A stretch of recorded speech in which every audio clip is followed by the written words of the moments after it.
What's the deal, family? Welcome back to the Real Extraction channel on YouTube. It's your boy Sean, and we here with another banger for y'all, man. So look, we got the UFC fighter who stole $50 million, the life, fights, and crimes of Lightning Lee Murray. Okay, man, we about to run this one up. I forgot who sent this to me or where I found it at, but I think it was in my comments on I want to say it was under my UK scariest debt collector videos where I seen this, but if somebody commented at this, I looked it up. I said, you know what, this looks interesting. We gonna run this up, man. UFC fighter stole 50 million, man. Lightning Lee Murray. I never heard of him, but this whole situation is interesting, man. You always hear about UFC fighters, how they're always complaining about being underpaid. They don't get paid enough for the brutality that they are facing. You don't hear about it as much in boxing, but you definitely hear about it a lot in the UFC. There's a lot of complaints about that. Dana White being like the slave master, you know, just making them all just literally destroy their bodies, risk themselves for very little pay, unless they're a champion or they're on top. So this should be interesting.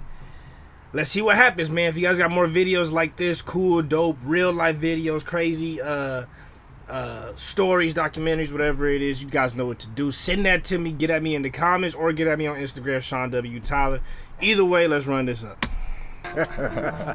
He's the most a fucking debt collector or something over there. Oh, he's way gangster. He's the most gangsterest gangster that ever gangstered.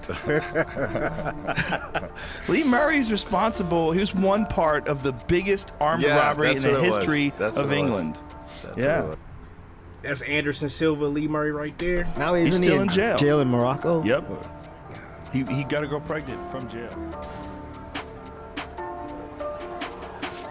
Wait, what? That's what it was. Now he's still in jail. Jail in Morocco? Yep. He got a girl pregnant from jail. He's in jail. He was, or at least the time of that Joe Rogan interview, he was in jail in Morocco and got a girl pregnant. He is in jail in Morocco and got a bitch pregnant in jail. UFC fighter, dog. Dude is a war hero. What the hell's going on?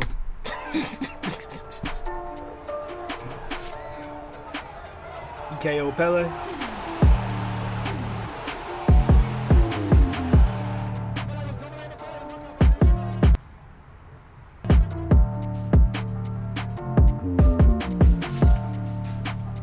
World record $50 million stolen from, or 50 million pounds. 50 million pounds stolen from Cash Depot in armed robbery. Damn.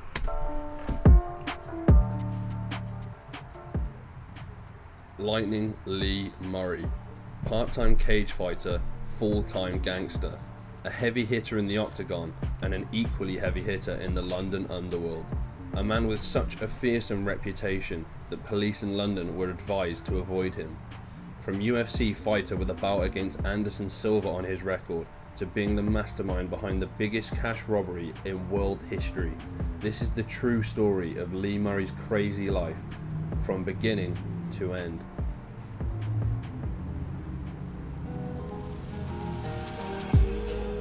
The rise of a career criminal. Lee Murray's road to infamy began in southeast London, where he was born in 1977 to a British mother and a Moroccan father. The young Lee Murray had a penchant for violence from a very early age. While attending primary school, he and kids from his estate banded together to form the Buttmarsh Boys, named after the Buttmarsh estate they lived on. The Buttmarsh Boys frequently... I was gonna say, bro, that is the most suspect name, dog. The Buttmarsh Boys, bro. Like, come on, dog. That's like the worst name. But if it's named after the project, whatever. You know what I'm saying? Sure.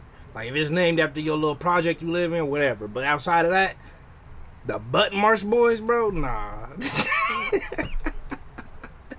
You gotta be 5 times extra violent just because you from the Buttmarsh Boys, bro. That's crazy.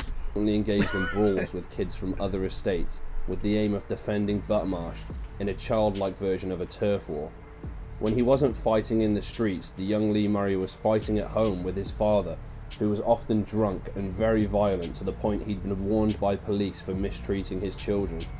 Lee would fight back against his father, but with no success, until the day he snapped and knocked his father out cold with a single punch. Damn! Lee's next door neighbor at the time believes it was this knockout of his father that turned Lee into the extremely violent man he was to become.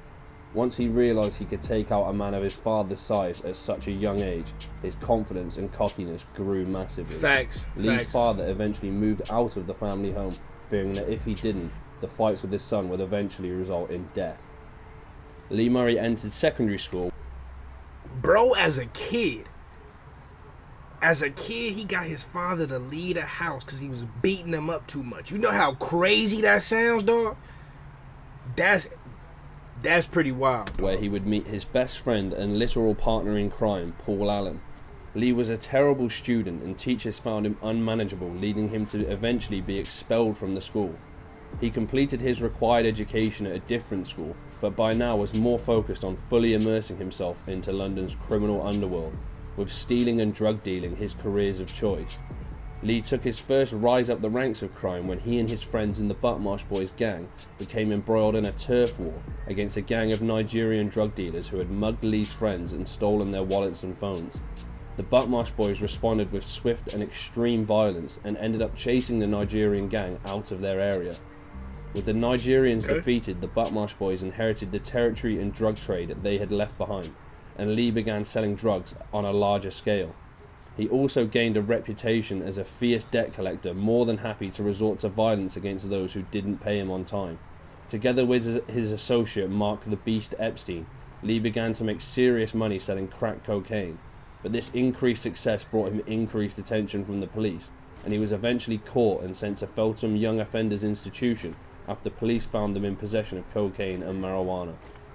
After his release from Feltham, Lee developed a fanatical obsession with weightlifting as he sought to add muscle to his skinny 6'3" frame, and he was joined in the gym by best mate Paul Allen, who by this time had earned himself the nickname of the Enforcer for his work in the drug dealing business. The Enforcer. The pair began to use steroids, leading to seriously impressive and intimidating physiques, which no doubt aided them in their chosen profession of drug dealing and debt collecting, in which they were both becoming increasingly successful.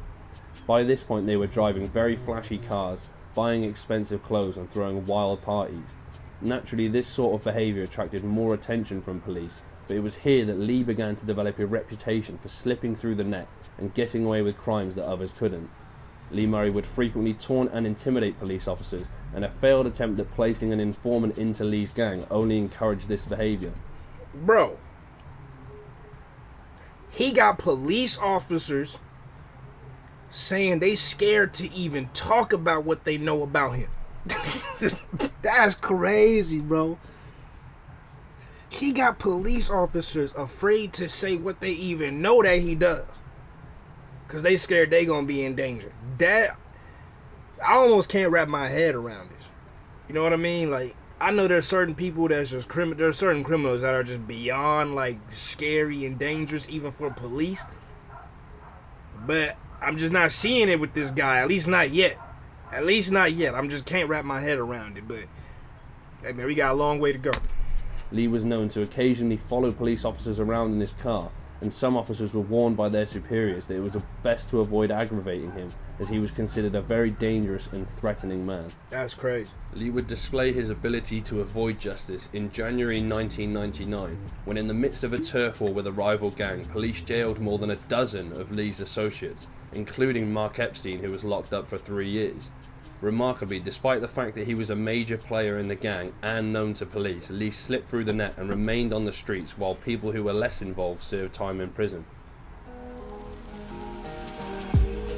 From the streets to the octagon, that's a transition right there. This narrow escape from prison, combined with the birth of his first child, could have potentially been the inspiration for Lee to enter the world of cage fighting, as he started training martial arts not long after these events. A veteran of many street fights, Lee Murray took to the sport quickly, particularly the striking element, and he had his first official fight after less than 6 months of training in May 1999. It was this fight that earned Lee his nickname of Lightning, as he knocked out opponent Rob Hudson in the first round, leading to the event promoter to remark that his punches were as quick as lightning. And with that quote, Lightning Lee Murray was born, and his successful debut encouraged Lee to begin training more seriously. He started to run more frequently and began attending 2 gyms to train: Peacock's gym to work on his striking, and London Shoot Fighters to hone his severely lacking ground game. With this increased training regimen, Lee had a big year in 2000 with 4 fights. His first fight of the year displayed the work he'd put into his ground game, as he won via Kimura submission in the first round against a fighter with a career 2 wins, 5 losses. On the face of it, this may seem like a fairly unremarkable win, but Lee would later divulge some extraordinary details of his preparation for the fight on MMA forum Sherdog. The night before the fight, Lee was in a pub watching a Prince Naseem Hamed fight when a man moved in front of him, blocking his view of the TV. This started an argument which quickly escalated and led to a fight that ended with Lee Murray knocking the man, his friend, and a barman out cold. After legging it from the pub before police could arrive, Lee realised he was unable to close his left hand and had broken it in the scuffle. With his fight scheduled the next day, his friend tried to convince him to pull out, but Lee decided to fight anyway, and despite only being able to use his right hand, he was still able to secure the win. That's impressive. A fairly unconventional way of getting ready for a fight, that's for sure. That's impressive. Despite that win coming via submission, Lee still felt his ground game wasn't up to scratch. The UK has a rich history of producing world-class boxers, but there isn't a strong wrestling or jiu-jitsu culture here like there is in other countries. Right. This leads to a lot of British MMA fighters getting demolished when facing an opponent whose strength is their ground game. With this in mind, Lee packed his bags and headed for Iowa to train at the renowned Militich Fighting Systems Camp, ran by a renowned wrestler and former UFC champion Pat Militich. Among those training at the gym was UFC legend Robbie Lawler, who paid tribute to the world-class punching power of the Brit, saying it sounded like gunfire when he was hitting the pads. Away from the distractions of his life in London, Lee focused on his training and worked hard to try and fix the holes in his game. While in America, Lee entered a 4-man tournament in Wisconsin, in which he would suffer the first loss of his career. After a round 1 victory in his first fight, he was submitted via armbar in the final, highlighting the deficiencies still present in his ground game. With his record standing at 3 wins, 1 loss, Lee returned to England having blown through all the money he'd brought with him to Iowa. Murray had 1 final fight to round the year 2000 off, with a bizarre no contest result after his opponent collapsed due to exhaustion in the very first round. Lee continued to fight regularly in 2001 and added a draw and a win to his record, making him England's most famous MMA fighter at the time. This reputation would become cemented when arguably the most famous fight of Lee Murray's career occurred. Fittingly, the fight that would put Lee on the UFC's radar wasn't a sanctioned bout in the octagon, but instead a street fight against a UFC champion. Lee attended the UFC's first ever London event, headlined by Pat Militich-trained fighter Matt Hughes. Following the conclusion of the event, an after-party with the fighters was held at London nightclub Funky Buddha, a tradition in the UFC, with the attendees including the likes of Pat Militich, Chuck Liddell and Tito Ortiz. At closing time, one of Tito Ortiz's friends gave Pat Militich a playful bear hug from behind as a joke. However, this was misinterpreted by Lee's best friend Paul Allen as an attack on Militich, and Allen responded by knocking Ortiz's friend out cold. This knockout triggered absolute carnage as fights broke out everywhere. In the midst of the absolute mayhem that included Chuck Liddell knocking out people left and right, a furious Tito Ortiz squared off with Lee Murray, seeking revenge for his friend who had just been punched. Facing off in an alleyway, Tito threw a left hook that narrowly missed Murray. Lee Murray responded with a 5-punch combination, with every punch connecting, that knocked Ortiz out and dropped him to... Damn, bro, you a whole future Hall of Fame UFC fighter at the time or whatever. You know, you dumb, you stupid famous and just knocking people. You throw one hand, dude come back, hit you with the legs, the thighs, the goddamn wings, the drum, the breast. with a side of waffle fries, man. Come on, bro. That's tough, bro. Everybody gonna hear about that one. To the floor. Lee followed up with 2 kicks to the head before being pulled away. The UFC's light heavyweight champion of the world had just been knocked out by an up-and-coming... 2 kicks to the head, so that's a side of fries and a side of mac and cheese, man. Come on, bro. British middleweight. And as news of the fight spread, it sent shockwaves around the MMA world, massively enhancing Lee's reputation. To this day, Tito Ortiz still disputes that he was knocked out, However, this is contradicted by witnesses like Miletich and Matt Hughes, who assert that Lee Murray did indeed knock out the UFC's light heavyweight king. Lee got out of the way of all the punches, threw a 5-punch combo back at Tito. Every punch landed. Very hard punches. When Tito went down, landed on his face unconscious. And Lee started to punt him in the head with his steel-toed boots on. Lee capitalized on the buzz his fight with Ortiz had created with 3 straight wins, each win only increasing the calls for the UFC to sign him. One of these wins coming after just 4 seconds by the way of knockout. Lee's friends stormed the ring to celebrate, leading to a massive table-topping riot in the arena. This led to the event promoter urging Lee to be banned from the sport as his people were too crazy. With his record standing at 6 wins, 1 loss and 1 draw, Lee faced off against Brazilian fighter Jose Landy Johns, or Pele as he was more commonly known, in July 2003. This fight took place in London, and another Lee Murray knockout sent the crowd absolutely crazy. Going crazy! Some of the wildest celebrations I've ever seen from an MMA crowd. In his post-fight interview, Lee implored the UFC to sign him, stating that they had to take him now, and they finally listened. 6 months later, Lee got the call from the UFC he'd been waiting on, and a fight with Jorge Rivera was booked for Las Vegas. Lee Murray was about to fulfill a long-held dream and had the opportunity to turn fighting into a legitimate career. Lee Murray's UFC debut came at UFC 46 in January 2004, and he chose to wear a Silence of the Lambs mask and orange jumpsuit for his walkout, which would prove oddly prophetic later in life. The fight started with Rivera scoring a takedown on Lee, which earlier in his career would have been a nightmare scenario. But the work he'd put in to improve his wrestling and jiu-jitsu paid off, as he locked in an armbar and hyperextended Rivera's elbow, forcing him to tap. Lee Murray had officially arrived on the world stage and looked set to put the UK on the map for MMA 2 years before a certain Michael Bisping would make his UFC debut.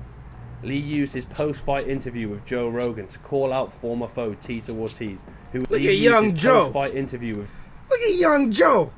That's crazy. He still had hair and shit, man. That's wild. Look at young Joe, man.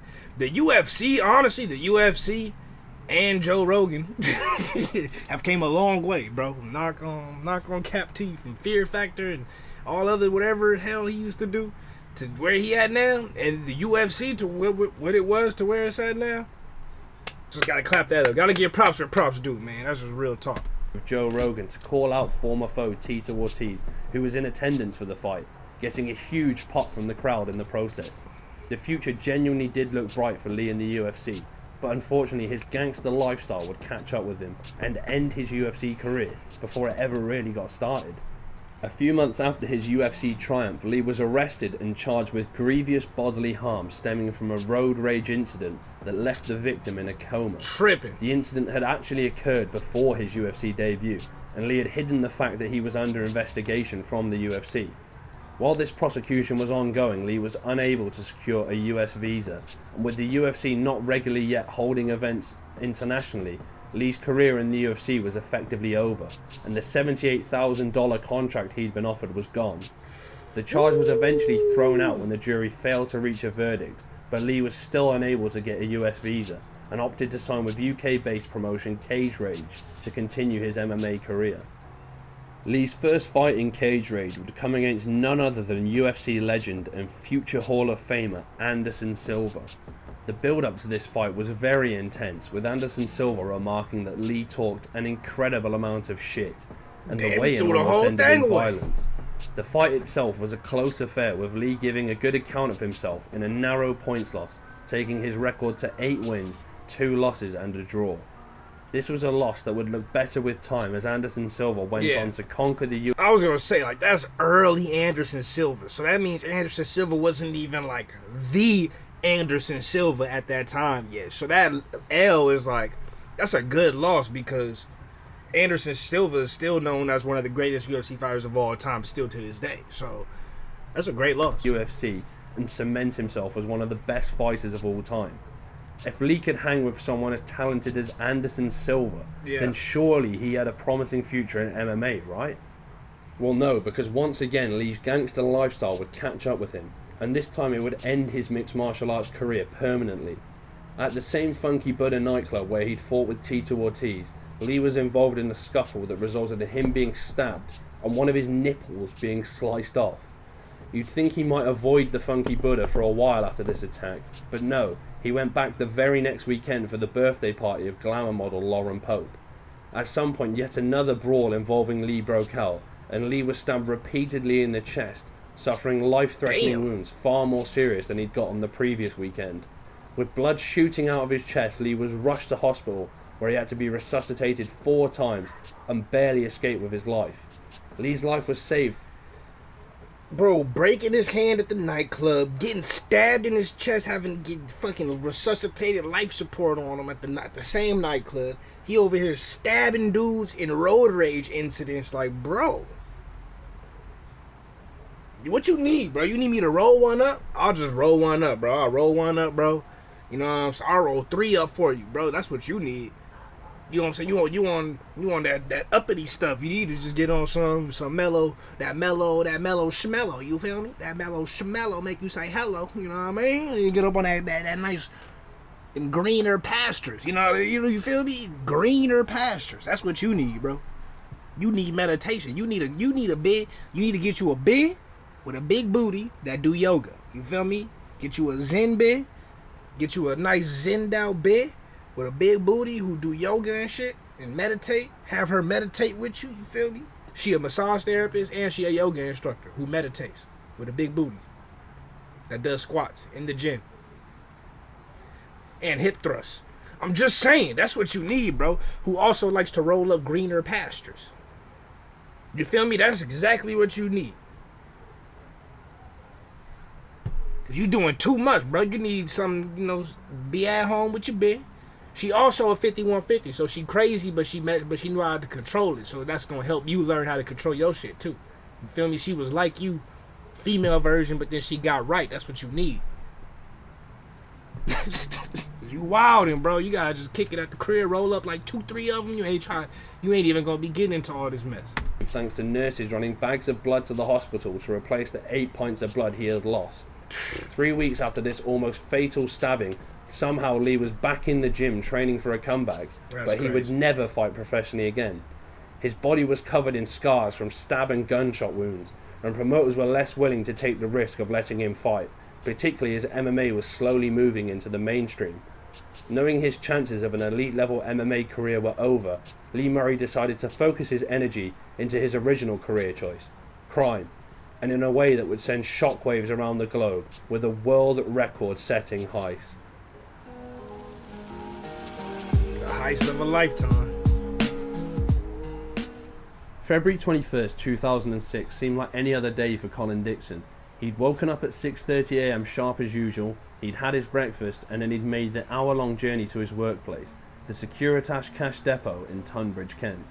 Colin was manager of the cash depot, and after handing over responsibility to the night shift manager, he clocked out and began to make the hour-long journey home to have dinner with his family.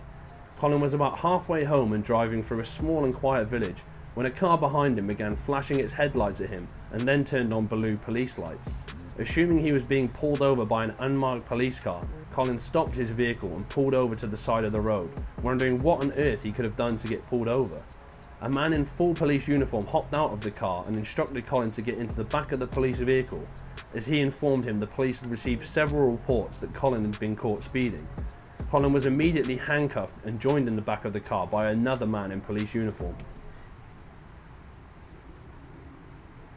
Never, ever, ever pull over. Look, if you want to pull over for an unmarked police vehicle, sure, pull over. But even then, don't pull over. Just go until you find a real cop somewhere. Do not pull over for an unmarked police vehicle. Never. Unmarked police vehicles aren't even allowed to pull people over. You see what I'm saying? They're not even allowed to pull people over if it's an unmarked police vehicle. Never pull over for those. Serious. For the young cats watching this shit, never pull over for that. It's usually dirty cops do that, right? They're trying to pull over somebody who they low-key working with, you feel me? Or dirty cops do that, and cop impersonators do that. Real cops will not pull over a vehicle for speeding or some shit like, nah, hell no. Never once. Never pull over for that. And definitely don't get out the car after they come up walking to you, even if they got on a uniform. Because if you're in an unmarked vehicle, you're not going to be having on a full police uniform in an unmarked police vehicle. That's the dumbest shit I've ever heard in my life. Just real talk, though. Real talk. Who told him, "You may have guessed that we are not policemen." Exactly. See? Anyways, my camera's gonna reset, so I'm about to come right back and we gonna finish out the rest of this video, man. Alright, let's continue. Another man in police uniform who told him, "You may have guessed that we are not policemen. Don't do anything silly and you will not get hurt," as he brandished a 9mm pistol to drive the point home. With Colin Dixon kidnapped, the policemen met up with other members of their gang and drove Colin to a countryside farm before setting the next part of their plan into motion. The same policeman drove to Colin's family home and informed his wife that Colin had been involved in a serious accident. When she accepted the policeman's offer of a ride to the hospital with her child to visit her husband, she too had a gun pulled on her and was taken to the same countryside farm where Colin was being held. The gang brought Colin's wife and kids to him so he could see they had also been taken hostage, and they demanded full and complete cooperation from him or they would both be killed. With his family's life hanging in the balance, Colin decided to fully cooperate and assist the gang in robbing his workplace. Colin helped them to gain access. Not gonna lie.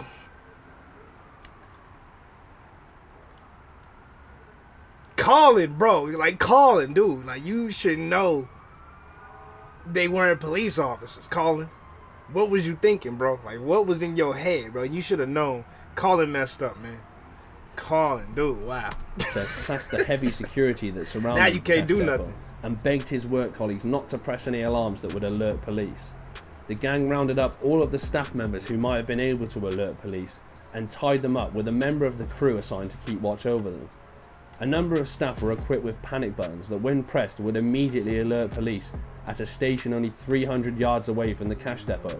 But when approached by a panic-stricken Colin and informed that his family were being held hostage, they decided against pressing the button and allowed the robbers to remove their alarms. With the staff subdued and no longer an obstacle, the robbers shifted focus onto the main reason they were there: money. The gang had chosen an extremely good time to rob the cash depot, as it contained over £200 million of cash, far more than was typically kept in the depot. The gang also had an extraordinary amount of information on the layout and security features of the cash depot, even though its existence was purposefully kept as discreet as possible. Anything the gang didn't already know could be answered by Colin Dixon, who also helped to disable security measures that may have alerted police to the robbery. The gang set about loading as much of the £200 million worth of cash on offer into the lorry they had brought for the job as it could fit. In just under 2 hours, the gang was able to load an astonishing £53.1 million into the lorry until it was filled to the brim with bundles of cash. Sweaty and exhausted from moving the huge stacks of cash, the gang began to make preparations for their exit, first moving the staff and putting them into the cash cages. Next, Colin Dixon's wife and child were brought into the cash depot and also locked into a cash cage. Next, the gang disposed of anything containing their DNA, including cups that they had been drinking from. Finally, they warned the victims not to try anything silly and threatened them with the various machine guns and pistols they had used for the heist. With everything taken care of, they made their escape in the cars and lorry they had brought to the depot. The gang vanished into the night with every single member now a multi-millionaire. Their victims were so terrified that it took them a while before trying to escape the cages, as they feared the gang hadn't left yet. Even after escaping the cages, they were so shell-shocked that they didn't immediately press the alarm to alert police, fearing that the gang could be outside. This was completely irrational, as now that the gang was outside of the depot, they had no way of getting back in unless they were let in. But this goes to... How are you supposed to... I mean... Shit. I ain't calling the police. If it was me, I'm not about to be the first one. I guarantee they done took this dude's wife and his kids. I'm not about to be the first one calling the police, bro. I'm just not. They knew everything about the place that we work at. They knew more shit about the place than we did. I'm not calling the police first. Alright, shit, we took the L, bro. Colin, you fucked up. Probably getting fired, Colin. You feel me? You fucked up, buddy. I'ma still work here, but you fucked up. I must say though, great plan from the from Lee Murray and the boys, man, as raged up as they are. That very well executed plan, I must say. At least as far as getting the money. What happened after that, we gonna find out right now. But as far as just getting the money, well executed plan. I can't really say I have put no faults anywhere in that whole situation. What happens after, we'll see. To show how terrified the victims had been. By the time the alarm was raised, the robbers had a 30-minute head start on their escape and were long gone by the time police arrived. The robbers had only spent just over an hour in the depot, but still came away with over £53 million. Crazy. And it would have been even more if they had fought to bring a bigger lorry. To this day, the Securitas cash depot robbery still ranks as the largest cash robbery in world history. And it had been masterminded by none other than Lightning Lee Murray. But pulling off the robbery was one thing. Could they really hide such a massive amount of physical cash from the police? That's the hard part. How do you even launder that out? Well, the heist itself was well planned, well thought out and well executed. Everything that came after was anything but. Like a lot of criminals, they hadn't properly planned where they were going to hide the money, and some key elements like disposing of 2 cars used in the robbery had not been pre-arranged. The gang had been careful when destroying any evidence in the cash depot, but outside they made amateur mistakes and failed to destroy all evidence. Like one robber continuing to use his mobile phone instead of destroying it like the rest of them had. Come on, As soon as the robbery made its way to the news, it created a media frenzy like no other, with reporters from every outlet imaginable scrambling to get to Tunbridge for more information on the heist of the century. Predictably, an equally huge police investigation was launched, and within a day police were already hearing rumours that ex-UFC fighter Lee Murray was involved. They also received a huge tip-off that makeup artist Michelle Hogg had been involved in helping to disguise the gang, and immediately went to arrest her. It was here that the plot began to unravel, as while Michelle Hogg was being questioned, a search of her flat revealed numerous pieces of evidence linking several men to the robbery, including a pot of paint with Lee M scrawled onto it. I'll let you guess who Lee M was. Police scored another big win when, acting on a tip-off, they found a Volvo van linked to 2 men, Leah Russia and Jetmir Bushpapa, that contained over 1.3 million in cash, a scorpion gun and a balaclava. Subsequent police raids on Leah Russia and Jetmir Bushpapa's addresses brought up more damning evidence, like Jetmir's car sat-nav having Colin Dixon's address in its search history. But that was nothing compared to what they found at Leah Russia's address, where police discovered a hand-drawn plan of the Securitas cash depot under his bed. Needless to say that both of these men were part of the gang that robbed Securitas.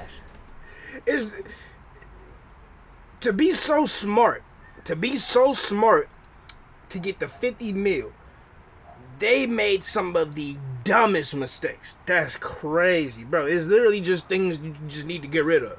Get rid of the phone. Get rid of your blueprints. Get rid of the fucking paint in the fucking hairdresser's house with your name on it. Just literally just throw it in the dumpster somewhere. Like, go drive to somebody else's dumpster and go throw it in there. Repaint it black and then go throw it in the dumpster. Use the paint to paint over your name. You know what I mean? Like, just little things like that, bro. Get rid of everything that connects to what was going on in the planning, and that's crazy, bro. And their litany of mistakes had led police right to them within days of the robbery. That's crazy. With 2 members of the gang identified, police nabbed another when Stuart Royal was arrested after police found car keys for the cars used in the robbery at his mother's house. Another rookie error, highlighting how little planning had gone into the aftermath of the robbery. Within a week of the robbery, the police had made 6 arrests of suspected gang members and accomplices, and had obtained... He could have threw the keys down a drain, throw them in an ocean. Nobody would ever leave them at your mom's house, bro. This is killing me. For how impressive the robbery is, this is fucking killing me right now. damning evidence against them. Additionally, they'd identified an employee of the cash depot, Emir Hysanaj, as the inside man who had supplied the robbers with the inside information that had allowed them to pull off the heist. However, there was one pair whose names kept coming up that the police were having trouble tracking down.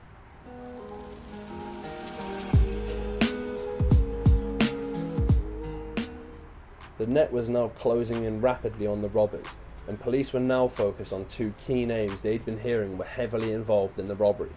These key suspects were none other than Lee Murray and Paul Allen. Unlike the rest of the gang, however, this pair sensed they were running on borrowed time and hastily made their escape to France and eventually Amsterdam via Channel crossing ferry. Lee had associates in the Netherlands from time spent training over there, but it was not his intended final destination. After laundering some of the dirty cash they had brought with them, Murray and Allen drove to Spain. Back in the UK, police were trying to find out where the pair had fled to. A search of Lee Murray's house found the phone in his Ferrari with a recording of him talking to Leah Rusher about the robbery, all but confirming that Lee had been one of the robbers. But while police were collecting evidence, Murray and Allen were again on the move, this time to their final destination of Morocco. As mentioned at the start of the video, Lee's father was Moroccan, and Lee's full name of Lee Brahim Murray Lamrani was Moroccan, and this meant that he had a claim to Moroccan nationality. This was the crucial factor for the pair choosing to flee to Morocco, because Morocco does not have a formal extradition treaty with the United Kingdom, and also Morocco does not extradite its citizens. While in Morocco, Lee was essentially out of reach of the British justice system, and he'd brought his best mate Paul Allen along for the ride with a suitcase full of cash and plenty more money being laundered through to him. They wasted no time in splashing the cash, and both bought mansions, with Lee's costing £500,000 in cash, with another $200,000 spent on renovations, including this rather tacky mural of Lee's one and only UFC victory against Jorge Rivera. They partied, gambled and shopped hard, with daily trips to the local mall in Rabat to purchase items such as a £35,000 watch. They routinely flew women out from the UK to visit them and paid for the girls to have cosmetic procedures such as breast enhancements and nose jobs. Their daily trips to the shopping centre saw them blowing around £2,000 per day just on clothes. They were living the life they had always dreamed of and enjoying the fruits of their labour, while thousands of miles away from the... Bro, you just did the greatest heist in the world, and you over here living like you a fucking celebrity, bro. I would be chilling, bro, at least for like 2 years, bro. They gotta be at least 2 years, bro. I'm gonna be in the cut, bro. I'm gonna be in the tuck spot. Tucky spot, bro. You never even heard of me, bro. 2 years at least. Them fools waited 6 months and said, you know what, we going up. We balling out of control, you know. Crazy, bro. They wildin', bro. No chaos in England, where arrest after arrest was being made. But paradise wouldn't last for long, and on June 25th, 2006, Lee Murray and Paul Allen were arrested by Moroccan police outside of their favourite shopping centre. The police claimed they had to use specialist techniques to arrest the pair due to their extensive martial arts backgrounds and reputation for firearms. The police search of Murray's mansion in Rabat found hashish and cocaine, the latter an extremely serious offence in a Muslim nation like Morocco. Although British police had requested the arrests of Murray and Allen for the Securitas robbery, they were told their extradition request would have to wait until the drug offences committed in Morocco had been dealt with first. 7 months after their arrest, Murray and Allen were given sentences of 8 months in prison for possession of drugs and assaulting police officers during their arrest. With this case now out of the way, the extradition to Britain proceedings could take place. Murray's Moroccan lawyer argued that as a Moroccan national, Lee could not be extradited as stated in Moroccan law. He even claimed that Murray couldn't go back to the UK to clear his name, as he would be the victim of anti-Arab racism from the British justice system. Paul Allen was also trying to fight extradition despite having no Moroccan heritage, and was claiming he wanted to become a Muslim and planned to change his name to Omar. This did not work for Paul Allen, and a judge ruled that he was to be extradited back to the UK to face charges related to the robbery, where 7 other members of the gang, including inside man Emir Hassanaj, had been found guilty and sentenced to lengthy stretches in prison. Paul Allen later pled guilty to 3 charges of kidnap, conspiracy to commit robbery, and possession of a firearm. However, he was cleared of being one of the gang members who entered the cash depot during the robbery. Wow. He was given a sentence of 18 years, of which he would only need to serve half before being released, as well as having the more than 3 years he had spent in custody in both Morocco and Britain subtracted from the sentence, meaning he would only serve around 7 years in prison for the heist. Crazy. Murray, on the other hand, was successful in fighting extradition after proving he was a Moroccan national. As a Moroccan national, he could not be extradited, but this did come with a major catch. He was going to be tried for the robbery in Morocco instead. Feeling he had a better chance of beating the case in Morocco, he went along with it and a trial began. While Murray was unsuccessful in beating the case, the Moroccan courts did give him an extremely light sentence of just 10 years, much less than the life sentences handed out to some of his co-conspirators. However, this sentence was appealed by the prosecution for being too lenient and was increased to a much more daunting 25 years. Ooh. This was far too long for Lee Murray, who decided to try and escape prison by using small saws he'd had smuggled in to cut through the iron bars of his cell window. To make sure he could fit through the small window, Lee lost a significant amount of weight. However, the plot was discovered when a prisoner broke into Lee's cell to steal belongings and found the saws. Lee was unpopular among his fellow prisoners as they were jealous of the items he'd been able to get into prison, including a laptop with internet access, 5 kilos of drugs, and expensive clothes. Oh yeah, they hate. Other than his escape attempt, the only other notable piece of news was that he managed to father a child while locked up. To this day, he is still in a Moroccan prison, aged 42, and is given interviews where he still harbours hope of an MMA career when he is finally released. Oh, this dude is crazy. As for Lee's best friend Paul Allen, he was released in 2015, having served just 6 years of his 18-year sentence. He was also let off repaying £1.2 million by He don't gotta repay it? year sentence. He was also let off repaying £1.2 million by a judge, having made a total repayment of just £420. Nice. He was later photographed by a newspaper with a Bro paid $420 after stealing millions. That's 1.2 million. That's crazy. £7,000 Rolex and a £40,000 car. Needless to say that Paul Allen got off very lightly from his role in the robbery. The other main members of the gang were sentenced to life imprisonment, and Inside Man and Securitas employee Emir Haisnaj was given a 20-year sentence for his role. The story of Lee Murray began in South London, took a brief detour to Las Vegas, before ending in a Moroccan prison. His life has been littered with crimes and fights, and he's now known as the mastermind and ringleader of the biggest cash robbery in world history. In an interview with MMA outlet Bloody Elbow, Lee Murray crowned himself, not Conor McGregor, as the real notorious one, and it's hard to disagree. Lee Murray has had without doubt the wildest life of any UFC fighter past or present, and remains a notorious figure to this day. The end. Wow, that's If you got this far, bro. thank you so much for watching the video. Yo, man, the UFC fighter who stole 50 million, man, Lee Murray. That was a crazy story right there, dude. So smart and so stupid. The extremes, bro. The extreme just smartness and the extreme stupidity of the situation blows my mind, man. Insane right there. Y'all let me know what you think about this whole thing, man, about Lee Murray and everything in the UFC and all that.